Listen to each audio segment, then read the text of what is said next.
Hi everyone, this is Ronak Ahuja. I welcome you all to my channel. Today, we'll be navigating through the recent amendments of the Income Tax Act that have been rolled out by the Finance Act 2025. We'll try and simplify things for you and highlight what exactly these changes mean to you, whether you're an individual taxpayer or a business owner or a tax consultant. So, if you really want to make the most of it, do remember to stick around. Without any further delay, let's quickly deep dive.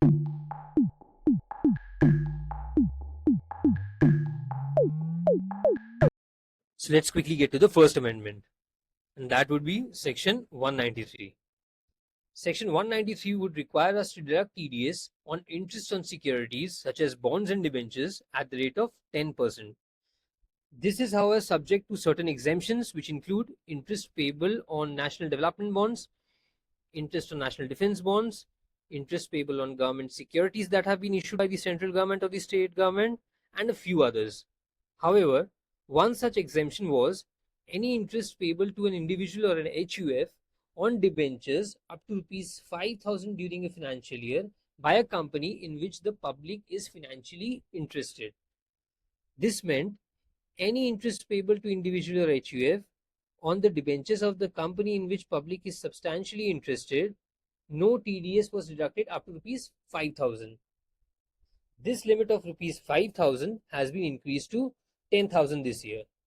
This means if any interest is payable in excess of rupees 10,000, TDS would be deducted under section 193 on the entire amount and not just the excess amount. Let's move to the next one. That would be section 194A. Section 194A requires us to deduct TDS at the rate of 10% on interest other than the interest on securities. This means any interest paid on fixed deposits, term deposits, or loans would be covered by this section, and TDS would be deducted at the rate of 10%. However, there are certain exemptions in this case as well. No TDS would be deducted by banks in case where interest payable is less than rupees 40,000 on term deposits or fixed deposits. In case of senior citizens, the limit is 50,000.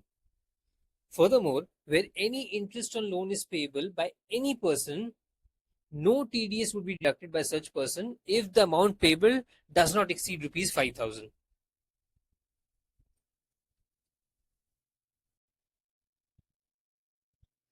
These limits have also been amended. Rupees 5,000 became 10, rupees 40 became 50,000, and rupees 50,000 has become 1 lakh. Moving on to the next one. That would be section 194H. 194H deals with commission payable other than the insurance commission. So where any person pays any sort of commission to any person, TDS would be deducted under section 194H. The limit here is rupees 15,000. This means if sum of all the transactions entered into by such person does not exceed rupees 15,000, no TDS would be required to be deducted under section 194H for that year. However, if it exceeds rupees 15,000, 2% of TDS would be required to be deducted. This limit has also been increased to rupees 20,000 this year. The next one is section 194I.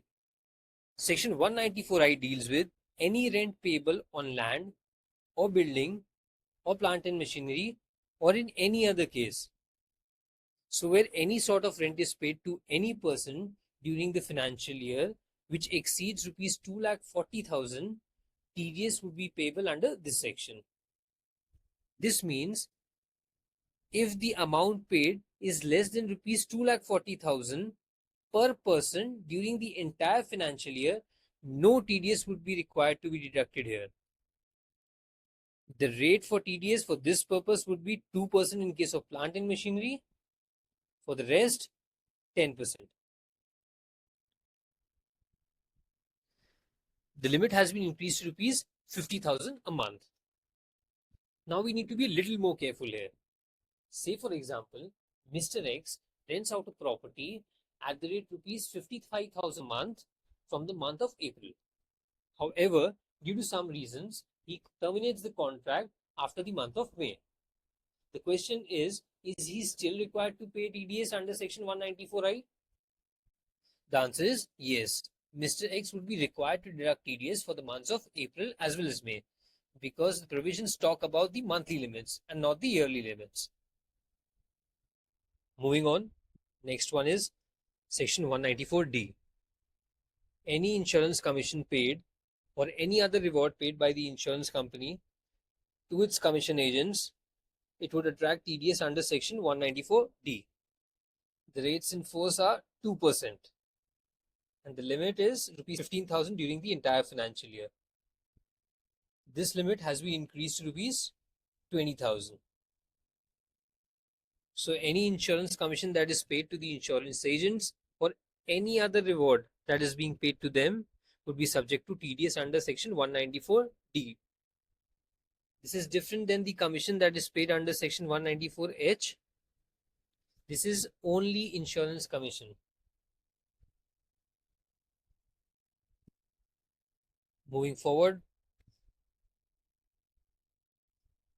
section 194G, commission on sale of lottery tickets, wherein any commission is received by a registered dealer who is dealing in sale of lottery tickets.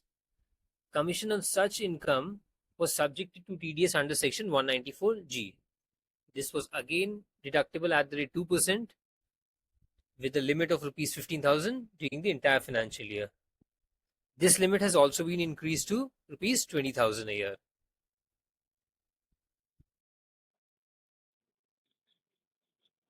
Now let's get to section 194.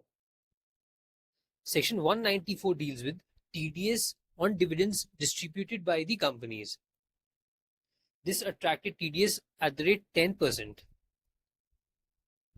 Now let's move to section 194. Section 194 deals with TDS on dividends distributed by the companies to its shareholders. Wherever dividends are distributed by the companies to its shareholders, it would attract TDS at the rate 10% under section 194. Now dividends would also include dividends on equity as well as preference shares. It would also include deemed dividends as described under section 2 subsection 22. Now the recent addition to the deemed dividends definition is the buyback of shares. Wherever the company pays back its shareholders for buying its own shares as per section 68 of the Companies Act, TDS would still attract under section 194. The limit for TDS deduction earlier was rupees 5,000, which has now been increased to rupees 10,000. Then we move to section 194K. Any incomes distributed by the mutual funds to its unit holders attracted TDS at the rate 10%. The limit here was rupees 5,000, below which the TDS wasn't deducted. This threshold has now been increased to rupees 10,000. Moving forward to section 194J.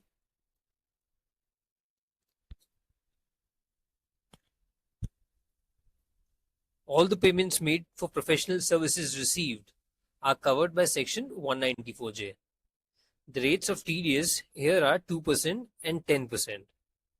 Let's see what all services are included. First of all the services provided by professionals are covered under section 194J. Thus, any payments that are made to professionals will be made after deduction of TDS at the rate 10%, except for services provided by a person who runs the business of a call center. In that case, TDS is payable at the rate 2%. Additionally, any technical service received will also be subjected to TDS at the rate 2%. Furthermore, any royalties paid, including royalties on cinematographic films, will also be covered here. The rate of royalties on cinematographic films is just 2%. On others, it would be 10%. Any amount paid to the director, which is not a salary and is not covered under section 192, will be covered here.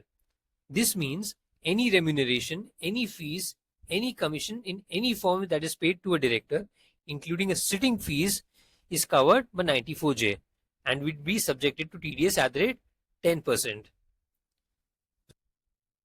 Lastly, any consideration that is paid for any act or forbearance, or for refraining from sharing any technical know-how, or any sort of non-compete fees that is paid will be covered under section 194J.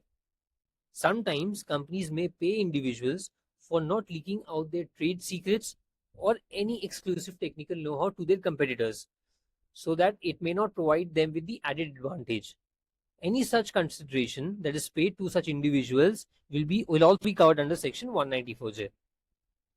Any sort of similar payments will follow.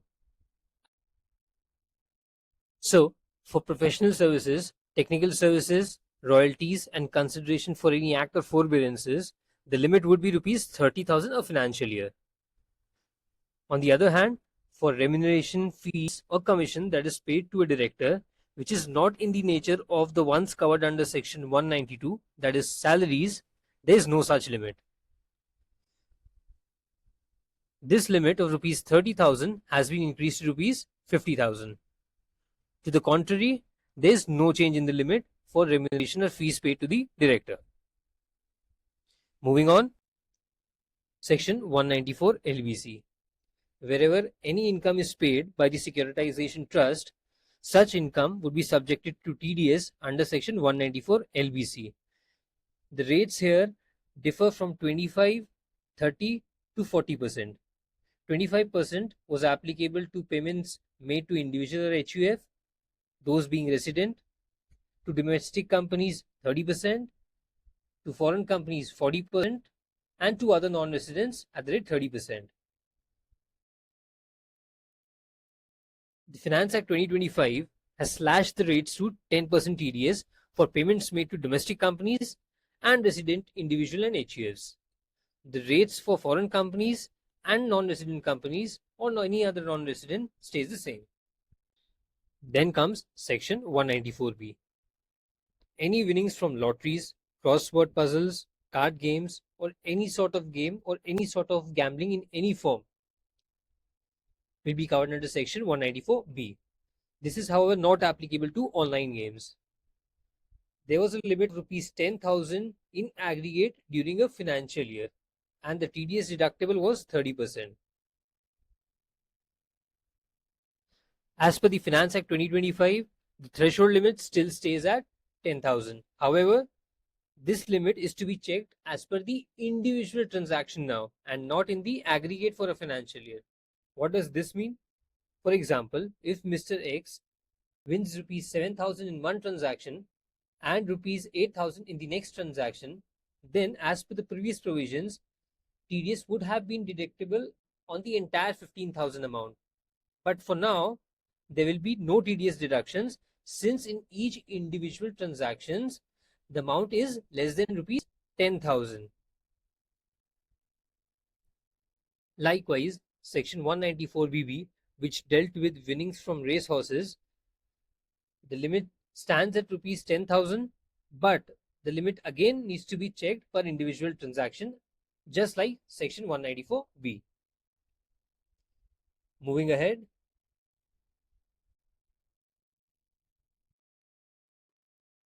section 194LA.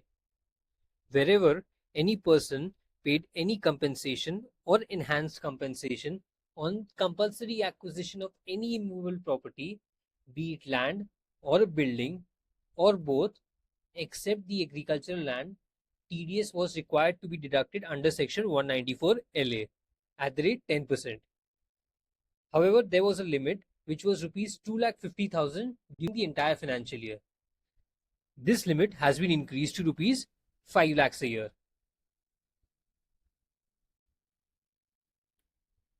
Section 194Q. Whenever goods are purchased from any resident seller and the value of such goods during the entire financial year exceeds rupees 50 lakhs, in that case, TDS would be deductible under section 194Q on the value exceeding rupees 50 lakhs. This means if goods are purchased worth rupees 51 lakhs during a financial year, then on the excessive 1 lakh, 0.1% TDS would be deductible under section 194Q. This section used to override the TCS provisions under section 206C1H. Since, as per the Finance Act 2025, 206C1H has been omitted, this portion that highlighted the overriding has also been done away with. Just the fact that the TDS provision 194Q would be overriding the TCS provision 206C1H mentioned in the 194Q section has been deleted from that part. Please note 194Q still stands operative as it was before. It's just the reference of section 206C1H in 194Q has been deleted. Next is section 194T. Wherever any payment is made to the partners of the firm in the form of salary, commission, bonus, interest, or in any other form, and it exceeds rupees 20,000, tax shall be deducted under section 194T at the rate 10%. Please note, even if the payment is not made and the amount is just credited to the capital account of the partner, the TDS will still be deducted. Further, please note, this was introduced by the Finance Act 2024, but will be applicable from 1st of April 2025. Next is Section 206AB. Section 206AB was introduced to penalize non-filers of income tax return having TDS or TCS collected in the last previous year in excess of rupees 50,000 or more. This means the TDS deductees whose TDS deducted or TCS collected for the last year exceeded rupees 50,000 and they had failed to file ITR for that previous year, the TDS to be deducted this year was twice the rate. However, as per the Finance Act 2025, this section has been omitted with effect from 1st of April 2025.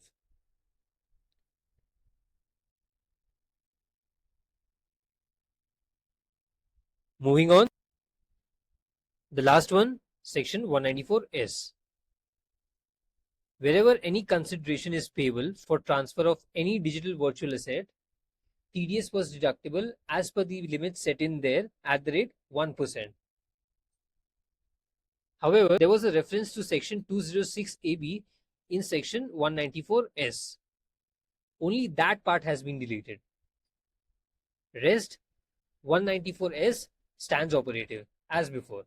There is no change to 194S. So these were some of the amendments brought to the TDS provisions by the Finance Act 2025. For rest of the amendments, please stay tuned. We'll be uploading those videos soon as well. Thank you.